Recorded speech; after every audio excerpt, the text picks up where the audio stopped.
খাস কলকাতার অভিজাত এলাকার এক বাড়িতে ঢুকে লুটপাটের চেষ্টা, গৃহকর্ত্রী চিৎকার করতেই চালানো হলো গুলি।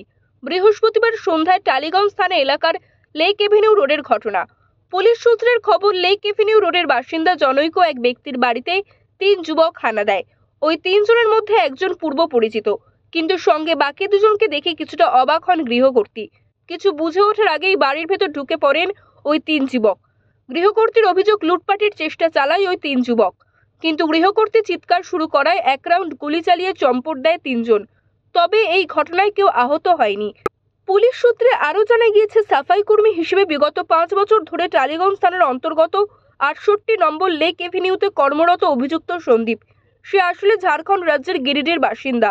এই অভিজাত বহুতলের 9 তলায় থাকেন প্রবীণ দম্পতি, পেশায় ব্যবসায় 65 বছরের দেবাশিস দে এবং তার স্ত্রী 59 বছরের পুনম দে।